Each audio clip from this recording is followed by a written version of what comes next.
So you're doing some research and you want to look at the best ways to ask for a pay rise and anything specifically that you should avoid. Now, we're going to go through a few points that can be used across industries and then a couple of points that are more specific to the physiotherapy industry.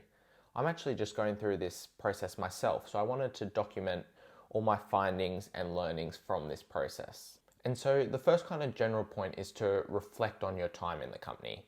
Whether it's been 6 months, 12 months, think about what have you done well? Where have you outshone what's been asked of you? Have you done extra education or upskilled yourself?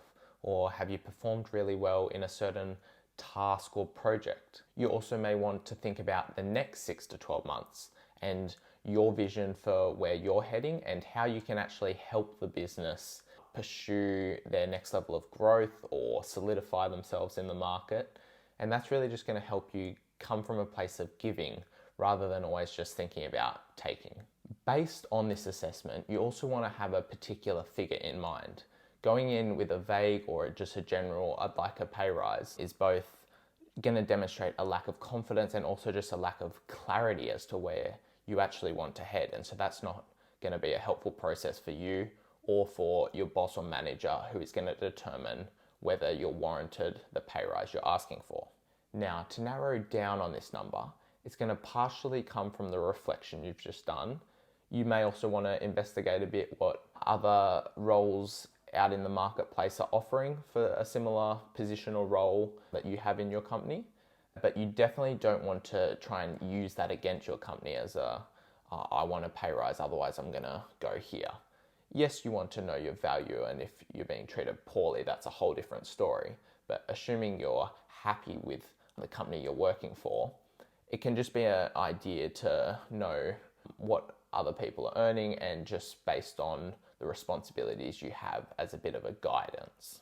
And that really just does take me to, it's worth sharing what you've enjoyed about the company as well. This shouldn't just be a meeting about, again, what you can receive or get from the company, but give them some positive feedback. Have you enjoyed a particular aspect or thing that they're doing really well in the company? Because that's both encouraging and insightful for your manager to hear.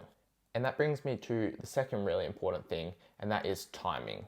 Now, across different industries and different sectors, timing will differ, but you want to be asking for a pay rise when the company is doing well. If they've come off a tough period or sales have been low recently, it's not going to be the best time because they just don't have the budget to expend on pay rises. So if you've had a particularly good couple of months or the company's doing well and you feel you're doing well, that's the optimum time to strike and to organise this meeting. And so coming on to a couple of physio-specific things, and the first one's actually in relation to the timing. So from the companies I've been in, Christmas seems to be less busy. And so people are going on holidays, they're not in their usual routines. Budgets can be a bit tighter as they look to spend on Christmas presents or holidays. And so Christmas is probably not the best time to ask for a pay rise, but coming into the new year when people start to set New Year's resolutions and get back into physio and trying to maybe start a new running goal and they're getting more injured and more revenues coming in, that is quite a good time.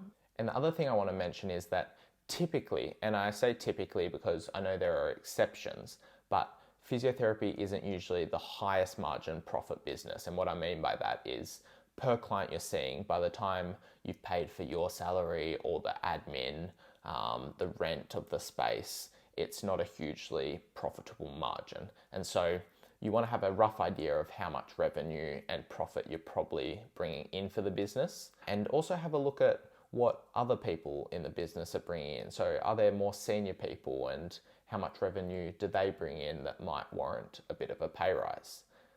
On this point as well, you might want to think, as well as just seeing clients, is there anything broader or more a skill that you've got that can help the business progress and develop and bring in more revenue that isn't just dependent on you spending your time seeing clients, because that's another bow in your string that can help with this negotiation. But all this to say, if you do these things, if you have a good reflection and you can show your value and worth, and you come in with a confident but willing to negotiate mindset, and a giving mindset above all, there's no reason why you have to wait multiple years to ask for a pay rise. Know your worth and value, and then come at it from that perspective. Let me know how you get on, and with that, I'm sending off an email to line up my 6-month performance review.